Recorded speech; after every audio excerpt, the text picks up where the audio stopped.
after lunch, and the turnout is wonderful.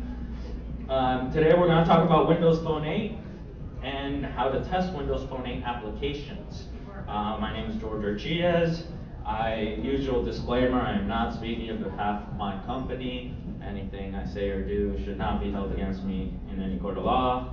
I'm not really giving you much code, I'm just going to tell you how to do things. So I run the vulnerability assessment team at a major financial down in Fort Lauderdale. I have a master's of science in management information systems from FIU. I wrote a book because I had too much time on my hands. Have a few certs. I teach SANS. Anyone staying for SANS next week? No one? 508, 504, I'll be TAing that one with John Strand. I'm the director of the South Florida ISSA and around the community, helping out. So let's get started. Microsoft does have a phone. Hopefully all of you now know that. Their marketing campaign has been pretty good. Good song to it too. So it's called Windows Phone 8, or WP8 is how we refer to it. It used to be called Windows Mobile. Way back in the day, if anyone remembers that, it was the smartphone before the smartphones came, before Apple and all that. They rebranded to Windows Phone on 7, and their latest 8.1 is actually coming out. I saw some of the latest Nokia stuff coming out. They're actually pretty nice phones, nicely built phones. Windows Phone 8 was released in 2012. They use the same hardware architecture as iOS, Android, and BlackBerry, right? In the ARM architecture. So whenever you do get to the point where you're trying to write an exploit, that you kind of need to know assembly and ARM to do that, and that's why it's important. So a Windows exploit that you might get working right now is for an x86 architecture and won't work on this, and that is important as we get into the point that there's no jailbreak and why. Microsoft actually did something pretty smart here. Windows Phone uses the runtime application architecture. So if you develop on Windows 8, the operating system, you can easily port it over to Windows Phone 8 and vice versa. So that is one of the reasons that they advertise that their App Store has, I don't know how many thousand apps they're saying now, over like 300,000 apps, and it's not really true. It's Windows apps that they're porting over, or even mobile sites that they're porting over. And most importantly, it does run the Windows NT kernel. That's very important from a security perspective. So you guys do know Windows NT back in the day. That kernel that was introduced in that server hardware is now being used on their phone. So before we hack anything, we really need to understand it. And before you hack any application, any mobile application, you need to understand the platform it works on. So how this came about for me is I got an app put on my desk saying, you need to test this and certify and make sure that none of our company information is going to leak out onto the operating system. I said, wait a minute, Windows Phone, I didn't even know. This is the first time I even see a Windows Phone. All right, let's try to apply the same methodology that we used on iOS, on Android, and it simply doesn't work. And that's where this research started. The platform's completely different. Was the first thing we spent most of our time researching, understanding how that platform works, and then figuring out how to test it. And if you go and Google this, you don't find it. So really this entire presentation is going to introduce Windows Phone 8 and then introduce how to test the apps. Because if you currently go out there, even OWASP doesn't have this, I'm actually thinking of submitting all of this documentation to them so you can skip those 80 or so hours I spent trying to figure this out and just get to testing the app. With that said, all of this I have documented on my blog, so I will provide the slides afterwards, but all of this goes much more in depth with actual commands you need to run, step-by-step instruction on how to do all of this. So if I go through the slides a little quicker, just kind of check what you want to come back to, and all that, I'll provide that link at the end. So real big on the platform is that it uses NT kernel. And that introduced a whole lot of security to it. First of all, it uses BitLocker. BitLocker is full disk encryption. You can do it on your laptop right now. You lose your laptop as long as it's not powered on. No one can access it unless they know the password, right? That's how full disk encryption works. Same is true for this phone. So think about it from the security perspective. You lose your phone, you have a pin on it, you're not going to be able to boot it or even access the hard drive on it because it's encrypted. So that's the first step. And when you start thinking of, all right, I want to jailbreak this thing, Let me look at the file system. You can't look at it from an offline perspective because you need to decrypt it or view it from a decrypted state. Next, the file system. It's using the NT file system as well. A lot more security there over FAT32 and some of the older file systems we used. It has sandboxed apps. What does that mean? That means that one app can have very limited communication with the other. So even if you do pop an app, you find a vulnerability, you can exploit it on that app, you're not going to get anywhere else. You're barely going to be able to talk to another app, and you're sure as hell not going to be able to talk to any of the core operating system. It has safe boot, and this is even the hardest part. So Microsoft makes the operating system, Nokia will make the actual phone, right? When they're making the phone, there's a TPM chip on there, and they hard code the key that is required to access the boot. And if that key doesn't match, the device is not going to boot at all. So even then, even if you do take your Windows phone right now and just delete the entire hard drive because it's encrypted, you can't do anything with it, you're not going to be able to boot it.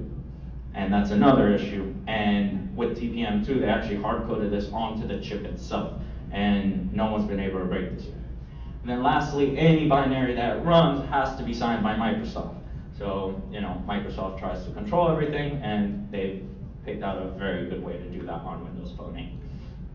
So Windows Phone 8 also has chambers, a trusted computing base and a least privileged chamber. Do I need this microphone? Like, can I step away? Everyone hears me? Yeah. Yeah, that's what I thought. All right, so there's two chambers. One where the kernel is, if you remember operating system basics, right? Every operating system has a kernel. That kernel is operating in its own chamber. And then you have a least privileged chamber, and that's where all your services and your apps are working. Ideally, you want to be able to get to the kernel, right? Whether you're doing something malicious, you want to get a jailbreak or something, you want to talk to the kernel. That's something that has been blocked off by Microsoft using these chambers. They have capabilities. These different capabilities are the different actors creating. You have Microsoft, who has full system privileges. They can debug anything. They have access to APIs like SMS. They have APIs for the SIM to talk with the SIM. They actually have over 350 different APIs where they could talk directly to a kernel, directly to a system. Then they have another chamber where the developers work. This is where Nokia is, right? This is where Samsung is. This is where the developers are, where they can talk to the cell phone API, right? Or they can do some device management. And lastly, you have the developer, and that's as far as we've been able to get. Actually, no. I'm going to show you how to get to developer today so that you have access to all of this.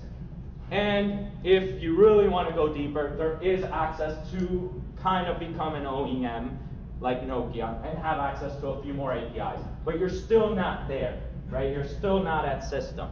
As a developer, and this is where you're going to interact mostly with it, you have access to the network, right? Whether it's Wi-Fi, Bluetooth, whatever the actual cell network, you have access to that. You have access to a camera, to an NFC, to SD cards, to the wallet, to speech recognition, to a front camera. Everything you would need as an app developer to get an app to work correctly. As far as sandboxing, I mentioned this one. Each app has its own storage, and it's very limited what you can do from one to the other. But each app, so within each app, it has its own little folder, and that's exactly how it looks at when you look at it. We'll look at it in a bit. Where you have your settings, you have your files, you have your directories, your database. It uses SQLite just like your other mobile platforms. And it's all in this little folder. If you pop an app again, or if you have full control of your app, so you're a developer, you create a malicious app, you only have access to your app directories. You cannot get and see some other app's directory. So Windows Phone 8 is closed. There is no jailbreak yet. If anyone is really interested in it, it'll come just like any other one, but it's pretty tough, right? It wasn't as simple as Android, for instance, and even Apple, probably because of the amount of people using it. And just to show of hands, how many people actually have a Windows Phone? One person. Awesome. That's about the percentage. Yeah, exactly. It's actually a very secure phone if that's your thing. So there's no jailbreak. So some activities. How many people have done mobile app testing before on Android? All right, a few of you. Some of the things you want when you're testing an Android app or an iOS app or even a BlackBerry app is you want to have access to a memory. Here you're not, right? You don't have that. It's a chamber that you don't have access to. You can't see the local file system. You can't see the local storage. And you can't transfer files from and to the device wherever you want. You only can transfer them pretty much to SD card. So all of these things are limitations. So how the heck are we going to test an app when we can't do half the things we traditionally do?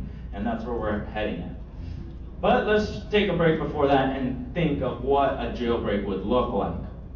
Theoretically, it would need to exploit a vulnerability, one vulnerability, if that vulnerability you're exploiting should be on an app that's running a system, Internet Explorer maybe the Bluetooth communication, like the actual firmware on it, the actual communication there, I don't know. Something running a system, find an exploit, find a vulnerability, and exploit it.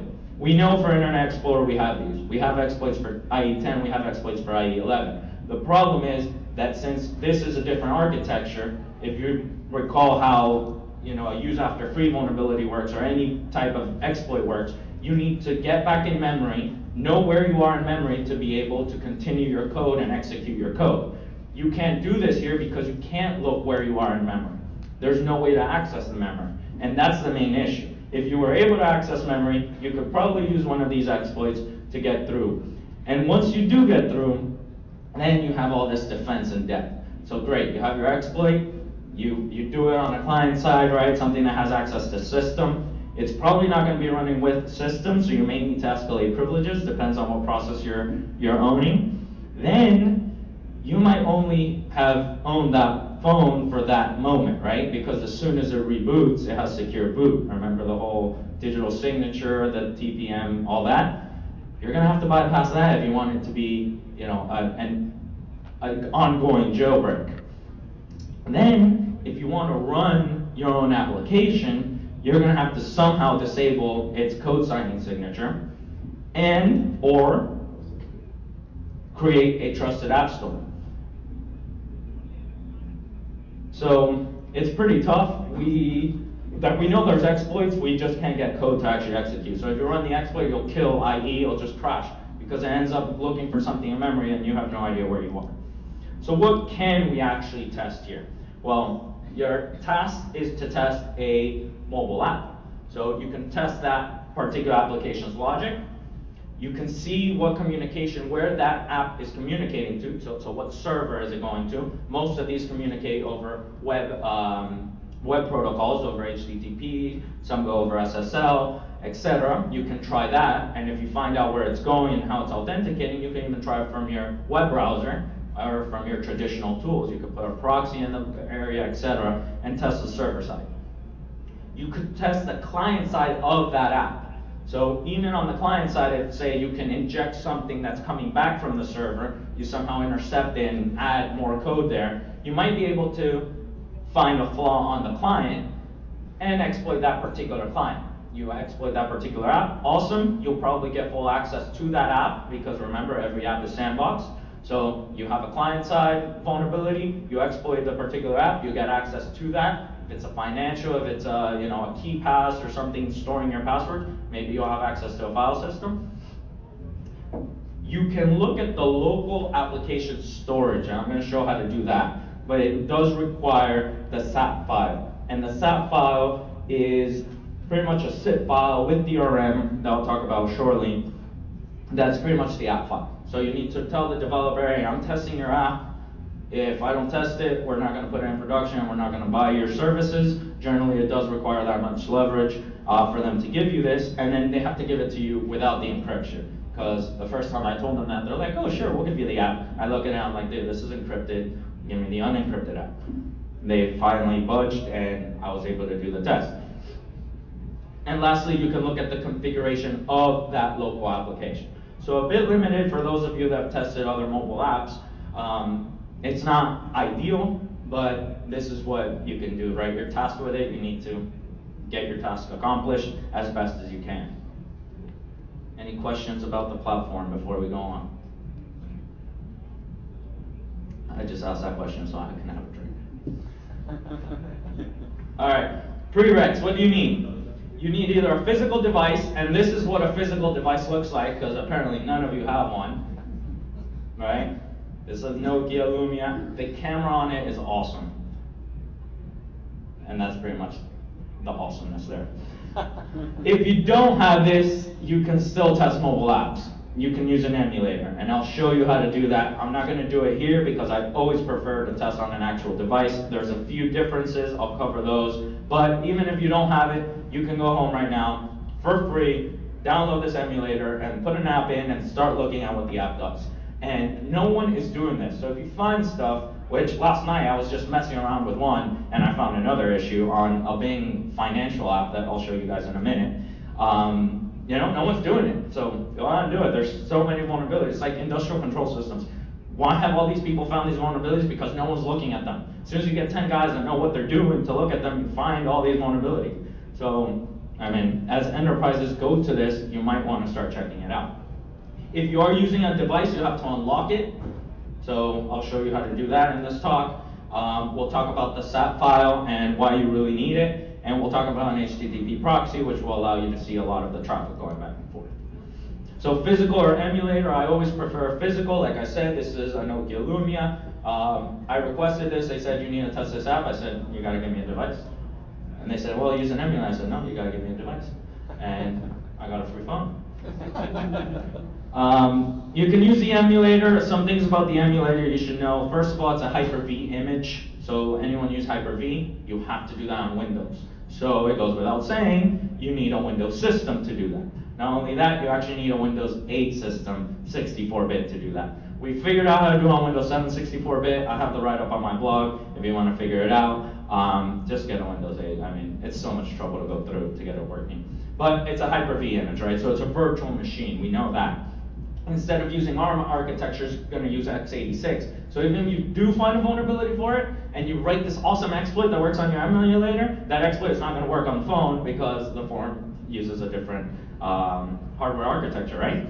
All the binaries are fake. And by fake, I mean they're fake. Like, it says fake. Their name are fake LED, fake modem, fake everything. So everything's fake. There are these DLL files that I don't think exist on the phone. I don't know because I can't look at the phone, but I doubt they're called fake on the phone as well.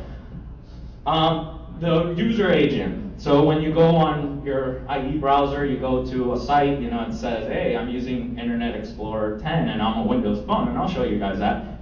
This phone will tell anyone that you're using Windows Phone 8. Microsoft's very proud of that. But when you use it on the emulator, it's going to use a different user agent. And lastly, you cannot get apps from the App Store and put it on your emulated phone. So if the vendor is not giving you a SAP file, then there's nothing you can do. You can't actually go to the store and pull down a file. You have to get the file from the vendor, or you can use XDA developers. They put up a bunch of SAP files up there, and you can start messing around with those. But really, to test it, if it's going to be a vendor app, they need to provide you the SAP file, and you should use a actual device. So next steps is to install your Windows Phone SDK. This is free. It's at dev.windowsphone.com. It does require Windows 8 64-bit. Don't start, you know, be like, oh, I need a Windows machine and then install 32-bit, because when you go to install this, you're going to fail and you're going to be, damn, I have to install another operating system, blah, blah, blah. If you're using a virtual machine, you do need to make a little change. This killed me. This probably took like 2 days to figure out. You need to set your hypervisor.cpu.v0 equal to false. And this is in the .vmx file. So if you're using VMware, you're using your Windows 8 machine as a virtual machine, you have to do this. If not, it's not going to work. And you're going to be like, what the hell is not working? There you go. This should save you some time. And then in the control panel, you go and you turn on Hyper-V. Then you download it, you install it, and you have an emulator. It does come with Visual Studio Express 2012. Remember, as an SDK, you're trying to develop apps. They don't know you're trying to break apps. So it is going to come with Visual Studio, and you could probably even code your own app. So let me show you real quick what that looks like. All my demos are going to fail now because this went to sleep. It's going to pull a different IP address. I'm going to have to reconfigure. configure everything. It's all right. That's why we do live demos. So this is my virtual machine. I am running a Mac 8.1 with 64-bit. I don't want you scanning the network.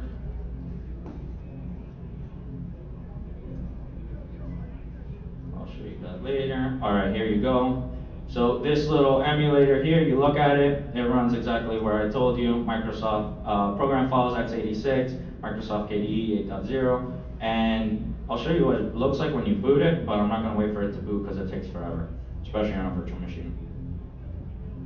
There you go, you have your phone, and of course I'm on a very small screen, so you can't even see the whole phone, but the phone starts booting. And I don't have an IP address, so it's throwing out errors.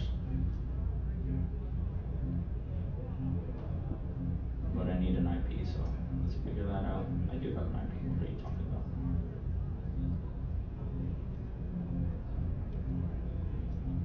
Or I don't.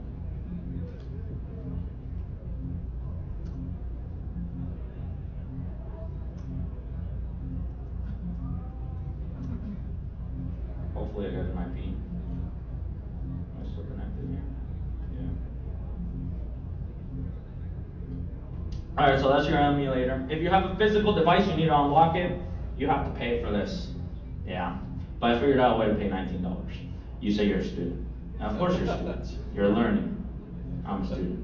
So you need the physical device. You have to unlock it. If you don't unlock it, you're not going to be able to sideload the SAP file that was provided to you by the person you're testing or the developer. So you do have to unlock it. Join the dev program. It's 19 bucks and it'll allow up to 3 sideloaded apps. I really don't use this app with my phone, so I don't care if I only test 3 apps at a time. Other people may, so you can pay $99 a year for a dev account. You can have 10 sideloaded apps, or, and this is what I was looking at, say you're a company, which is, state of Florida is very simple to register, right? Sunbiz.org, fill out a paper, pay like 30 bucks, you're a company. Then request Microsoft to give you a digital certificate for your enterprise app store, and you become, you can start putting out more than 10 apps. So that's if you're really into it.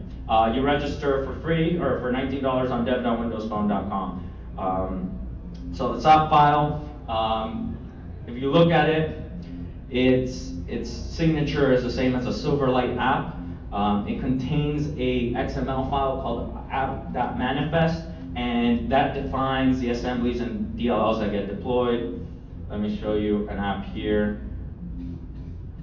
So let's not pick on too many people. So this webaccess.sap file is a SAP that I got from the XDA developers.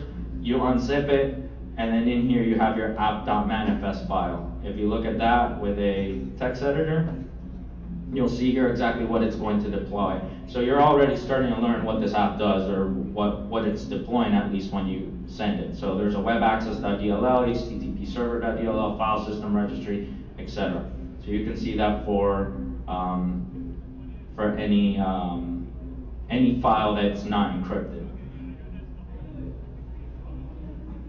So this is something Microsoft does that's very different than Android and iOS. When you download from the store, you have to be logged in, and it takes your cookie and uses your cookie in the DRM encryption. So it's rendered real time as you pull the app down. That makes it very difficult for you to reverse the app, right? So if you're a coder, you're a developer, you don't want people looking at your source code, this is excellent. You know, there's no way that even someone that's legitimately downloading this is going to end up reversing this. I think eventually we will. Just like any other DRM, we figure the way around it. I just don't think that many people are looking into this to figure it out, but there'll be a way to reverse. Right now, there isn't, so that's good for the developers. You can't actually see the source code or anything like that. So what do? You request the file from the developers, and that's exactly the couple files I have. To know if there's DRM or no DRM, you can, it's just a zip file. So if you open it with a text editor, so both of these are SAP files. The top left one is a web access, which I got from the developer, and the right one is Bank of America. which I got from the store. You can see that the left one starts with PK. What does that mean? It's a zip file, right? PK stands for Phil Katz, the author of PK zip, and that's how you know it's a zip file. So that's the easiest way just to get an app, open it with text, and know if there's DRM or not. Once you have it, you have to load it onto your app, onto your phone. So we're gonna go and do a live demo. Pretty much side loading, like I mentioned, is getting the app from the developer and side loading it onto your phone. You're not getting it from the official store. So you can use the SDK or you can use Windows Phone Power Tools. I'm gonna show you how Windows Phone Power Tools works. It's free online, just search for it or go to my blog and get the exact link for it. You do need to have it connected to the machine. So it's not going to connect if it's not connected. It's via USB if no one's seeing. There is USB there. Connect to device. And here you can actually pull up your emulators as well. So even if you get the SAP file from the developer, you can put it into an emulator. That will work. But I'm going to connect to the device, make sure the device is unplugged, plugged in, and no pin.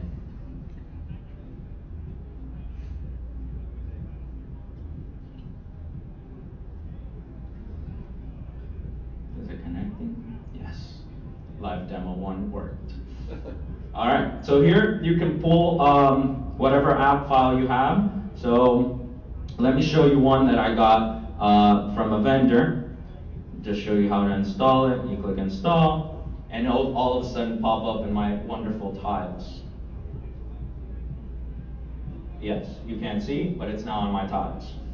You could go here to Dev Apps and see your apps. I have a 3 limit account, so these are the 2 I have on there. One is a web server, and the other is a good app. And then you could come down here and look at its internal storage. It won't have much storage until you run the app, and Windows Phone Power Tools has a bug. The bug is that once you install it, you look at the isolated storage, nothing's showing up, right? Even if I open the app, it's opening. I'm hitting setup, I'm accepting a user agreement. I go back here, and there's still nothing there, right? So you say, oh, something didn't work, I can't see anything. You can, and you just have to do a very Microsoft thing. Close Power Tools and start it again. Then it works. So we'll show local storage shortly. That was an example of side loading the app. So far, so good, pretty easy, right? You get the SDK, you get a phone, you get the SAP, you put the SAP on the device, you're good to go, we're ready to test. Intro's over, everyone's with me? Awesome. All right, so we're gonna start testing this app. Methodology for testing. I went straight off of mobile app testing, right? I wanted to implement this as closely as I could to testing mobile apps that I do know how to test, like iOS. So you start, and in any ethical hack, I would hope, you start with information gathering. You really need to understand what you're testing, right? So you already figured out what the platform was. Now you need to understand what the heck this app does. What is it that you're testing? What's the point of it? Most of this you can accomplish beforehand, before you even get the app. You look up the vendor, you ask them, you go through scoping questions, you say, what's the point of this app? What does it do? What's it hold? Do I need to authenticate? What do I get access to? Etc. Then, once you do that phase, you start with your dynamic analysis. And dynamic means actually using the app, right? You start using the app, you see what requests it's making, what requests it's receiving, how it's interacting, etc. All of that testing is considered dynamic. Then, if you have the source code in a raw format, you can analyze it. You can do source code review. That's called static analysis. I am not that far yet on here. I know some tools to decompile, and I'm probably going to leave you off with that at the end, given the time as well. But that would be the third phase. The information gathering and dynamic, you can definitely start right now with those $19 you paid as a dev. All right, so first steps of any assessment, understand what you're testing. You got your app installed. whether it's side-loaded or an emulator, you got it from the store or wherever, and then figure out how the app works. What are the steps here? Very simple. Navigate through the application. Like any web app you're gonna test, like any other application you're gonna test, just go through it. Click around, make sure you click everything, start seeing what it does. Start asking questions. Does this app have a settings? What kind of settings are there? What can I configure? What can I look at? See what network interfaces are used. Is it using the SIM? Is it using your carrier? Is it using Wi-Fi? Does it use Bluetooth? Does it do a VPN connection? All of that you're gonna need to know before you start testing, right? This is all information gathering. Does the application take any input? Is that input sensitive? Does it access any sensitive information, right? So you can take a financial app as a primary example here. It does take your input. That input is normally sensitive, right? Your username and your password, maybe a two-factor authentication, and then you're accessing something sensitive like your bank account or your credit card statement, etc. Not all apps are financial, so you can go through those as well, but all questions to ask. Does the application perform transactions? Do you have in-app purchases? Does it have credit card transactions? Is it storing the credit card on its own? Think of like the Square app or this new coin payment card. Did anyone see that? That's gonna be awesome. All of that's gonna be on the app. You're gonna take pictures of your credit card, scan your credit card, and it's all gonna be saved on your app on your phone. It's gonna be great. What other components are used? Does it interact with your contact list, with calendars, with camera, with location, etc.? And you can even do some outside recon, see if anyone has tested this app before. Like I said, this is a very new thing. Enterprises are looking at it because the phone, as you saw, is actually pretty secure. So they're using it as BYOD or even as deployments to not deploy BlackBerry anymore. So this is going to grow, but not that many people are doing it. I do challenge you and ask that you go and test out all the apps. I mean, just running an HTTP proxy and looking at what some of these apps are doing, you're finding vulnerabilities. It's that bad right now. So even in the information gathering stage, you can find some vulnerabilities, right? If when you started the app, you put your username and your password, and then it cached that, and every time you open it, it's logging in, that, in my opinion, would be a problem. It should have a passcode, right? You can identify that right off the bat just by using it. You have done nothing else except understand what you're using. If it does have a passcode, say Dropbox, right? You set up Dropbox once, and then every time you have it, it's just syncing, right? And every time you open the app, it has access to your stuff. Set up a passcode. Does that passcode meet or follow any good practices? Obviously, not much follows good password policies, so you'll probably find this one. And then lastly, is it caching things? So you use the app on the internet, you go to your bank account, you disconnect all your network, you go back to the app. Is it keeping your account there? If it is, then you know it's caching your information locally without even having tested it, right? Everyone got that? So you go in, you see everything, you turn off. And in this point, I do that. I turn off, I put this on airplane mode, and then I enable one network device at a time. So I want to make sure I'm seeing all the traffic going in and out. There are apps that will use both Wi-Fi and cell. So you have your cell signal on, you're not looking at it, and you're sending Wi-Fi, and you're like, where is this authenticating? Why isn't this, all of a sudden I'm logged in, what's going on? It's sending authentication through the cell API instead of through the Wi-Fi. So dynamic testing, this is our next step. Most apps are going to use HTTP or HTTPS to communicate. So you use an HTTP proxy. I'm going to show you how to set that up. And if it's HTTPS, I'll show you how to install your own certificate so you don't get the invalid cert error, or if they're using any sort of certificate validation, it'll validate it and you'll see even the encrypted traffic. Now, the problem lies when they're not using HTTP. So your first thing is going to see, most of the time it's going to be HTTP. If it's not, then there's a challenge, because you need a man in the middle of this. So there's different ways to do that. One, you set up your access point, right? A little wireless access point that you have, and you just tell it to send all the traffic that you send to this IP, send it to me as well. You set up your network and sniffing, you'll get all the traffic, but you're not going to get anything encrypted, right? You'll get it encrypted, you're just not going to know what it is. You're only going to see the clear text and be able to make sense of it. You can use Mallory. How many of you have heard of Mallory? Mallory does something very similar. It will set up the access point for you, and you connect to it, and then it bridges out to the internet, and man in the middle is everything, including SSL. But Mallory has only two ways of functioning, an access point or through VPN. And this is one of my larger complaints here to Microsoft is you have released an enterprise phone and it doesn't have VPN capabilities. There is no VPN settings on this. You want a VPN anywhere, you can. There's no VPN. You can only do HTTP proxy. And I have a problem with that as well. All of these have been reported to Microsoft. They're coming out with 8.1 in the next few weeks or months. I don't know. They try to surprise you, but supposedly they're going to be fixed there. Lastly, if you don't have access to your access point, you can just ARP poison it, right? It's using IPv4, use ARP, that's it, you'll get all the traffic, but again, you're not going to be able to see much of the encrypted traffic. So how to set up an HTTP proxy. You go, and this is a screenshot of Windows Phone 8, if any of you haven't seen it. You go to your wireless connection, and there's a little thing that says proxy on or off.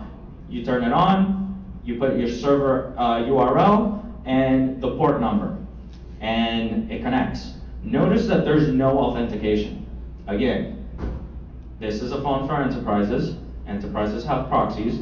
Proxies require authentication. This phone, made for the enterprise, does not allow you to authenticate to a proxy. Don't understand. But let's show you how that works. And now you see traffic. So let's do this live. Hopefully my connections are still up. So make sure my phone is on, and it's not on the wireless, is it? Oh, it's coming back, google.com.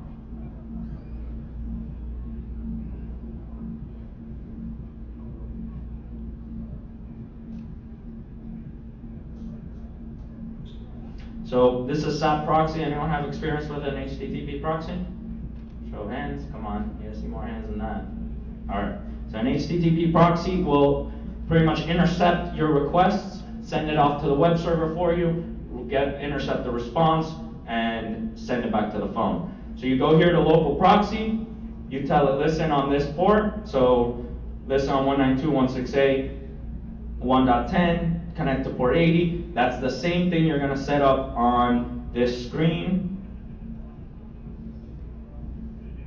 On this screen, same, obviously it's not the same IP because it's a screenshot, but that's where you set up. So your phone is going to go to your machine, from the machine to the internet, and then back.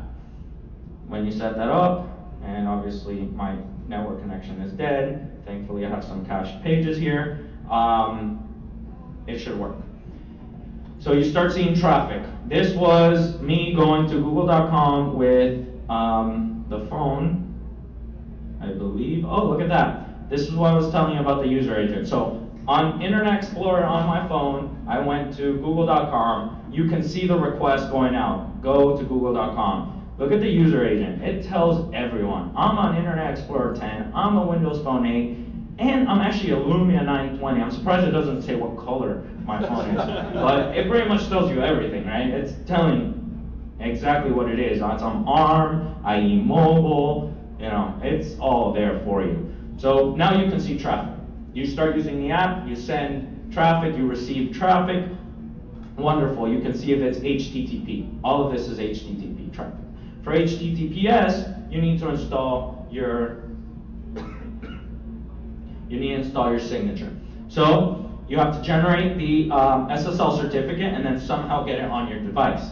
Let me show you how to generate a certificate. You go here to Tools, Options, you go to Dynamic Certificate. This is your certificate, save it, and then you need to transfer it onto your phone. This was the other place where I just didn't connect dots. There's app sandboxing. You need this cert to be installed on the system. So you can't use any app that isn't system app. I spent some time on that because you'd figure that SkyDrive, which is provided by Microsoft, would have access to would have access to the system. It does not. So if you save it on your SkyDrive and then you go in and fetch it, you'll see the certificate, but you won't be able to install it. The Mail app does have system access. So if you email the certificate to yourself and then open it up on your email, then you can install the certificate. If you go with Internet Explorer to the certificate, so you host it on a web server, you go there, then you can access it. You can transfer it through USB, but the easiest way was to host it on your web server. This is what it looks like, and this was my final issue, and this one was my worst one with them, was that it's very easy to install the certificate. So as soon as you browse to it, you click install and it installs. Then, if you realize, oh, I don't want this certificate installed anymore, let me remove it, there's no functionality for it. You can't see what certificates you've accepted or someone else has accepted on your behalf on your phone.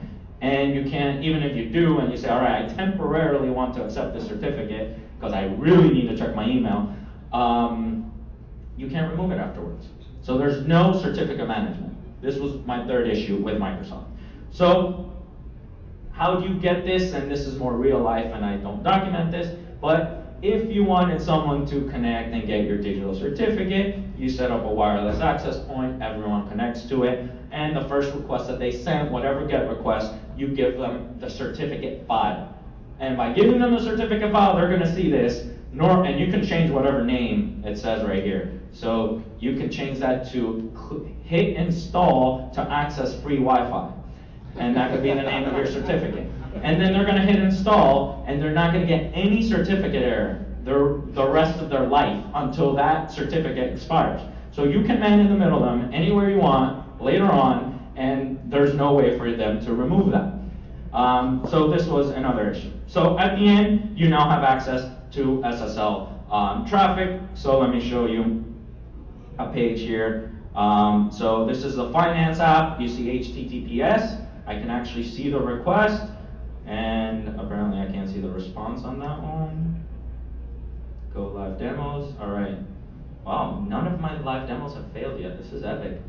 And there you can see the response. It's supposed to be all over HTTPS, right? Normally you wouldn't see it. You see HTTPS there, but you do because the certificate was installed on the phone. So far, so good. Now, if you are on the emulator, because I know none of you have phones and you're going to go home and try this with the emulator, the VM, remember, the Windows Phone emulator is a virtual machine on your Windows 8, which will probably be a virtual machine too because you wouldn't run that as your primary operating system, right?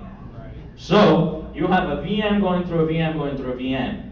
You're already a man in the middle, right? It's all going through that Windows 8 virtual machine. So whatever proxy you set up on that Windows 8 machine will automatically replicate over to the phone. So that's a simpler one. You just go to Internet Options, go to Proxy, set the proxy of your own machine, and that's it. You don't even have to set it up on the phone, which is nice. So at this point, you've gone through the app, you've seen the traffic, you've seen what you're sending, what you're receiving. It's beautiful. You have network traffic. We go back to information gathering, and everyone tells you this in any ethical hacking class. They say, you know, at any given time you're going to go back to information gathering, but they don't really tell you what, how, or why. This is why. So now that you know what's going on, can you determine anything about the server-side application? Where is it hosted? You know, it's going to some domain. Where's that domain? Is that a cloud service? Is it Amazon? Is it a shared service? Is it using rack space? Where's it hosted? What development environment is it? You know, what's it pulling? Is it pulling JSPs? Right? It's Java? Is it pulling ASPs? You know, you learn a lot about the environment just by being able to see this traffic now. Is it using any sort of authentication APIs, any sort of single sign-in? Is it using any other APIs? Is it using the Maps API? Is it using a payment gateway? Is it using SMS? Now that you have visibility of all this traffic, you can now do a lot more. And this is where your triggers for, all right, let me go test the server side now, should be going off. Once you find this, this server side, this web app, go through it, right? Apply the same web application testing methodology that you currently use to the same thing. You might have to send it a special user agent, right, to get the mobile site. But that's the most security I've seen about it. It's, you know, it's out there, it's on the internet, it has to be accessible, so you can access it from your own machine without a problem. So what vulnerabilities can we find so far? Encryption not enforced. This is probably the easiest one. You have a username and a password going in clear text. You can sell this in any organization very easily. You have a username, a password going in clear text. Anyone listening on the network is going to get it. They'll say, you're right, let's encrypt that sensitive information. And then everything else they're going to do in HTTP. I'm going to show you why that is bad, and that is going to be a big challenge. What does encrypting your username and password protect you from? Confidentiality, right? In mobile apps, we have an issue with integrity as well. You open a mobile app, I opened the Bing financial app, which is the one I was messing with yesterday. I don't know where it's going. I don't know if it's getting an invalid cert. I don't know anything. All I know is that this is the Microsoft Bing app. And anything it tells me, it's coming from Microsoft, right? And if it's all going through clear text, you can change that. And you can mess with integrity. So integrity in mobile apps is now becoming a bigger issue. Or not bigger, a similar issue. Digital certificates not validated. So even if it does use HTTPS, if it gets an invalid cert and it still sends the data, there's no point in using SSL, right? Like, if it gets an invalid cert, it's still gonna get it. So you need to make sure that not only is it implementing SSL, but it's doing it correctly. Then you can look at authentication as well, and I'm gonna speed it up because I have like 6 minutes left. So basic authentication being used is not good. It's base64 encoded. Anyone that gets it can reverse it quite easily. And mutual authentication. Is there any authentication coming back? You sometimes authenticate the server. Is it authenticating it you? So HTTPS for everything. This was a huge push, and this is not going to be an easy one for many organizations because HTTPS is expensive, right? You have to buy a cert, and no one can tell me right now that it's expensive on CPU cycles because it's not. I mean, it is more than none, but you know, we're in 2014. So with mobile apps, you do need to maintain integrity. If I go to Bing or if I go to an app that's giving me news, I go to BBC News and I can all of a sudden say that something blew up or the White House blew up because it's all in clear text because someone's man in the middle of me. I have no idea that that occurred. BBC would then be losing its integrity. So I push for everything to be SSL. Let me just show you on an iPhone app, which was the easiest one I was able to code up before this talk, that doesn't use HTTPS. It sends a request for Facebook stock on a couple days ago, and I replied saying it's at 9 points. If you follow Facebook stock, it's not at 9 points. That would mean it dropped 80% in one day. That would freak you out, right? And you're looking at your iPhone, it's telling you this, but that's not true. It's because it's using HTTP instead of HTTPS, and you decided to connect to a Wi-Fi network, or you're going through some network, because at the end, there's a lot of data centers you're going through that can see your traffic and can modify on the way back, because it's HTTP, it's clear text. So local storage, let's look at that one real quick. And I kind of set you up for this one already. We have the app. I already closed this. I removed the pin from my phone. And this is the part where you want to look at the local storage. So you have to have the SAP file from the developer. You have to sideload it. If not, you're never going to know what's going on this local drive. So we're connecting. We want to see what's there. Isolated storage. You can pick any app. And as you open it, you start seeing things, right? And all of these is the structure, right? This is the structure we talked about. It has, what did we say? Files. There are the files. It has configurations. It has a database. You see that? SQLite. And you can just get that file. You can pull it down, save it to your desktop, and access it later. And you can't do it while the app is running. All right, let's try it again. There we go. It downloaded it to my desktop. And now I can look at this SQLite file. Using SQLite, you can get local storage. You can see local storage. So what you would do is access anything sensitive, and then come in here and start looking at all these files, look at these settings, see if it's caching anything, see if it's storing anything. The same thing for this one. This one doesn't have much. And I'm not on the network. I wanted to show you that last one. But pretty straightforward, right? You get the SAP file, you sideload it. It's the only way you can look at the local storage of the device. Lastly, there's static analysis. So you do require, again, the SAP file without the DRM, so you can open it, and then you have to decompile it. You have to decompile the actual app, the SAP file, to get a code that you can actually look at. I haven't gone this far, but there are a couple of tools that you can use. If you do get to this point, let's definitely work together. There's some free ones that'll decompile your app. A lot of people that code in Windows may seem some familiar, like Tangerine. But you can look at the static code, you can look at the actual source code. Some developers will even just hand you the source code, so you don't even have to decompile it. They'll give you the source code if you have that much leverage, but most of the time, developers won't do this. So with that, my conclusion is Windows Phone 8 is actually pretty secure. It has a complex attack surface. App testing is very dependent on the SAP file. If not, you're only going to see server and client side, which is very similar to your current mobile testing, your current web application testing.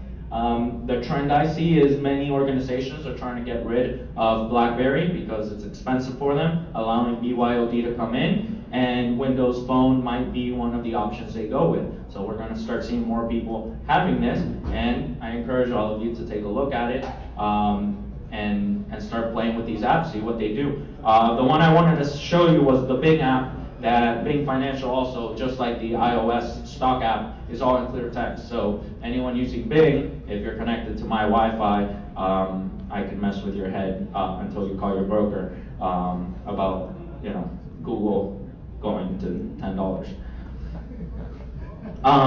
The last thing, all of this is documented. So when I started, and I mentioned when I started this, there was very little documentation online, so I decided to start putting some out there. Orchilles.com, that's my last name, it's in your little flyers. You can find it, just search for Windows Phone 8, it's all there. I'll take, I guess, a couple questions. It's 2 right on the dot. Sorry to the next speaker.